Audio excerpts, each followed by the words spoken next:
Maya's hands trembled as she stuffed clothes into a suitcase, her fingers fumbling with the zipper that kept catching on the fabric. Her mother-in-law stood in the doorway like a sentinel of judgment, arms crossed tightly across her chest, her face carved from stone and disappointment. 5 years, Maya. 5 years and nothing. My son deserves a real woman who can give him children. The words hit like physical blows, each syllable a hammer against Maya's already shattered heart.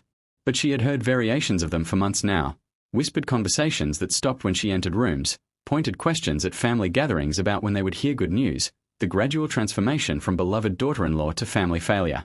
What destroyed her completely wasn't the cruelty in her mother-in-law's voice or even the words themselves. It was the silence from her husband Arjun, sitting on the couch just 15 feet away, scrolling through his phone as if his wife of 5 years wasn't being systematically erased from his life, as if the vows they'd taken meant nothing against his mother's verdict. The fertility clinic had confirmed it that morning at 10:30 a.m., a moment that divided Maya's life into before and after. Dr. Sharma had been kind but direct. Premature ovarian failure, irreversible, her chances of natural conception essentially zero. Maya had sat in that sterile office, staring at the diplomas on the wall, and felt her identity crumble. In her world, in the expectations that had shaped her since childhood, being a wife meant becoming a mother. Without that possibility, who was she? She'd driven home in a daze, practicing how to tell Arjun, planning how they could explore other options together, adoption, surrogacy, a life as just the two of them. She'd walk through the door with hope that their love could weather this storm. By evening, her bags were packed and sitting on the sidewalk like abandoned belongings after an eviction. Arjun's mother had been waiting, having somehow gotten the information from the clinic through a family connection.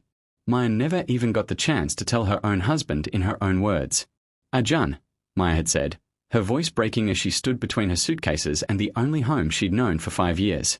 Say something. Please.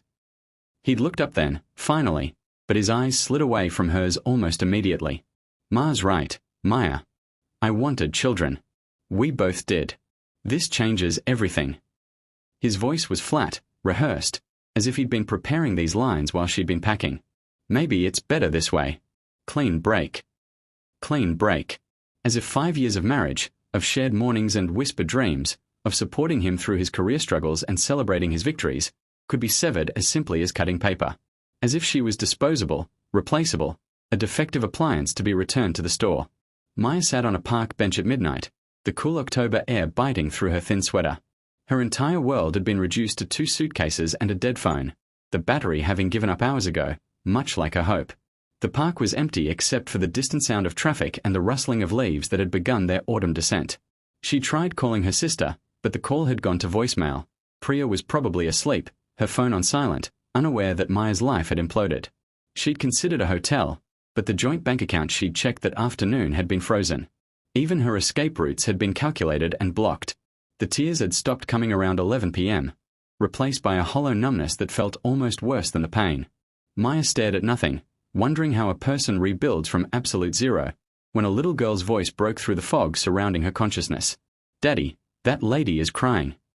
Maya looked up to see a child of about 6 with expressive dark eyes and hair pulled into a slightly messy ponytail, holding the hand of a man in an expensive charcoal suit. His tie was loosened after what must have been a long day, the top button of his shirt undone, but he carried himself with a quiet authority that spoke of boardrooms and decisions that moved markets. Yet his eyes, when they met hers, held something unexpected, recognition. Not of her specifically, but of the particular devastation that comes from loss so profound it reshapes your entire existence. He studied Maya with an intensity that should have made her uncomfortable, that probably would have in any other circumstance, but instead made her feel seen for the first time in years. Really seen, not as a vessel for expectations or a reflection of someone else's desires, but as a person in the midst of genuine crisis. Are you safe? He asked simply, his voice low and surprisingly gentle for someone who looked like he commanded empires. The question was so direct, so devoid of judgment or prying curiosity, that Maya found herself shaking her head before she could construct a polite lie.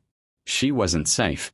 She had nowhere to go, no family who hadn't sided with her in-laws in the unspoken war of her marriage, no friends who hadn't slowly distanced themselves as her inability to conceive became the defining feature of her identity.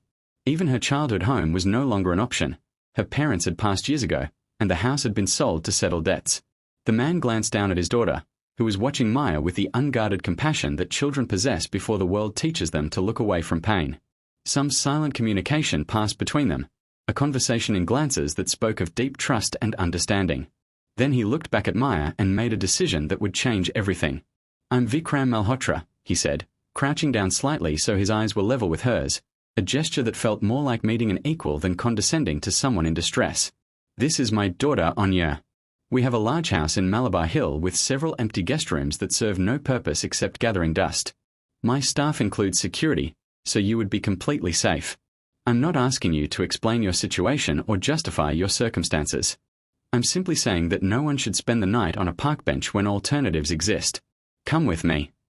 Maya's rational mind screamed that this was dangerous, that accepting help from a stranger violated every safety rule she'd ever learned. But there was something in Vikram's eyes, something in the way his daughter squeezed his hand with complete trust, that spoke of genuine decency. And beneath her fear and rational objections was a more fundamental truth. She had nothing left to lose. Her marriage was over, her home was gone, her identity as she'd known it had been shattered. Sometimes, she realized, rock bottom arrives with an unexpected hand reaching down into the darkness. "Okay," Maya whispered, the word feeling like the first honest thing she'd said in months. "Thank you." Maya learned that Vikram's wife had died 3 years ago from an aggressive form of breast cancer, leaving him to raise Anya alone while running a tech empire that employed over 15,000 people across 12 countries. The first morning in his home, she'd woken in a guest room larger than her entire previous apartment, sunlight streaming through floor-to-ceiling windows overlooking the Arabian Sea, and wondered if she'd stumbled into someone else's dream. The house was a masterpiece of modern architecture mixed with warm, lived-in comfort, not the cold showpiece she'd expected from a CEO, but a real home with Anya's artwork on the refrigerator and family photos lining the hallways. "I know what it's like when the world decides you're broken," Vikram said that first night, pouring her tea in his stunning kitchen with marble countertops and copper accents, his hand steady and sure as he added exactly the right amount of milk without asking her preference, as if he understood that small kindnesses mattered most when everything else had fallen apart. "After my wife died, everyone had opinions about how I should move on, who I should become, when I should start dating again, as if grief operated on some universal timeline that everyone else could see except me. People told me Anya needed a mother figure, that I was being selfish keeping her in a broken home, that a man couldn't possibly raise a daughter alone. But grief and loss don't work on other people's timelines. Healing isn't a race with a finish line." His words settled into the raw wounds of Maya's heart like salve, the first genuine understanding she'd received from anyone since her diagnosis. He didn't offer empty platitudes or false reassurances that everything would be fine. He simply acknowledged that some things break us, and that's okay, and that being broken doesn't mean being worthless. Within a week, Vikram hired Maya as Anya's nanny, giving her purpose when she felt purposeless, a reason to wake up when she'd been wondering why she should. But it became so much more than a job from the very first day. Anya had burst into Maya's room that morning, all energy and enthusiasm, grabbing her hand and announcing, "You're going to teach me everything. Daddy's great, but he can't braid hair or make proper rotis or tell me about girl stuff." Maya taught Anya to braid hair in intricate patterns, starting with simple plaits and progressing to fishtails and French braids, the little girl sitting patiently between her knees while Maya's fingers remembered skills her own mother had taught her decades ago. They baked cookies together, filling the house with the scent of vanilla and chocolate chips, laughing when they burned the first batch and celebrating when the second came out perfectly golden. Anya had never known her mother's cooking, had grown up on the nutritionally perfect but somewhat sterile meals prepared by the household cook, and she devoured Maya's simple dishes with joy that made Maya's heart expand. The little girl's laughter-filled spaces in Maya's heart she thought were permanently empty, sealed off by loss and rejection. They would have dance parties in the living room, spinning to Bollywood songs with Anya standing on Maya's feet like she weighed nothing. They built blanket forts that took over entire rooms, creating kingdoms where they were queens and the rules were whatever they decided. They read stories together, Anya's head heavy on Maya's shoulder, her breathing evening out as sleep claimed her, and Maya would sit there long after, marveling at the trust this child had placed in her. Vikram would come home to find them dancing in the living room or building elaborate blanket forts, or covered in flour from baking experiments, and something in his guarded expression would soften. The hard lines around his eyes would ease, and a smile would break across his face, genuine, unguarded, so different from the controlled professional mask he wore to the world. He'd loosen his tie and join them, letting Anya paint his nails bright pink or draft him into their dramatic reenactments of Disney movies, playing the villain with theatrical flair that made both Maya and Anya dissolve into giggles. Maya watched him during these moments, seeing how he'd kneel to Anya's level to really listen when she talked about her day, how he never dismissed her concerns as childish, how he balanced being a father with being a friend. She saw his patience when Anya struggled with homework, his creativity in turning learning into games, his absolute devotion to this child who'd lost her mother too young. And slowly, carefully, Maya felt something awakening in her heart that she'd thought died on that sidewalk months ago. Hope, attraction, the dangerous possibility of love. 6 months later, at Anya's school play where she performed as a sunflower in a garden-themed production, Maya sat in the audience wearing a yellow dress that Anya had insisted matched her costume. The little girl had been practicing her lines for weeks, her nervous excitement building as the day approached, and Maya had been there for every rehearsal, every moment of doubt, every small victory. She watched Anya on stage, beaming with pride as the child delivered her lines with confidence, and felt tears prickling her eyes at how far they'd both come. A woman approached Maya during intermission with venomous familiarity. Arjun's cousin Mira, her face twisted with malicious glee at finding Maya in what she clearly perceived as a compromising situation. Playing house with someone else's family? How pathetic. Maya. Does he know you're defective? That you're barren? Or are you hiding that little fact, hoping to trap another man before he discovers the truth? The words were loud enough that several nearby parents turned to stare, their curious gazes making Maya's skin crawl with familiar shame. Maya felt the old shame rising like bile in her throat, the familiar sense of worthlessness that had haunted her for months, the voice in her head that whispered that Mira was right, that she was damaged goods, that she had no right to this happiness, to this family that wasn't really hers. Her hands began to tremble, and she felt herself shrinking, becoming smaller, wanting to disappear. Until Vikram's hand found hers, his fingers intertwining with her own in a gesture that was both protective and claiming, his touch warm and solid and real.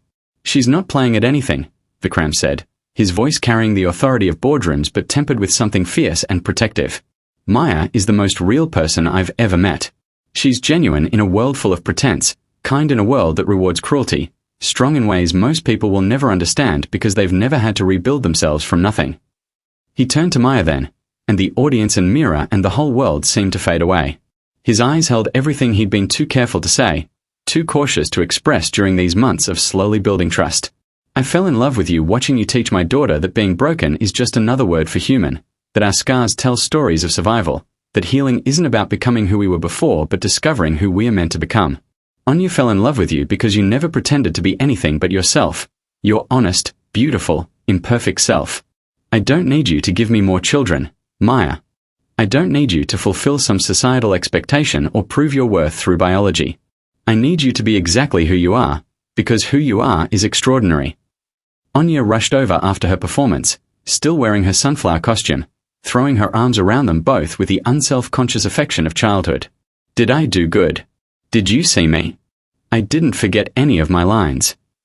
Maya looked at this beautiful child whose hair she'd braided that morning, at this unexpected man whose hand still held hers like an anchor, at this life she'd stumbled into on her darkest night, and realized with stunning clarity that family was never about biology. It was about who stayed when everything fell apart, who saw your worth when you'd forgotten it yourself, who chose you every single day not because they had to but because they wanted to, because life without you seemed impossible to imagine. You did perfectly, Maya whispered, pulling Anya close, feeling Vikram's arms settle around both of them, creating a circle of warmth and belonging. And she wasn't just talking about the play.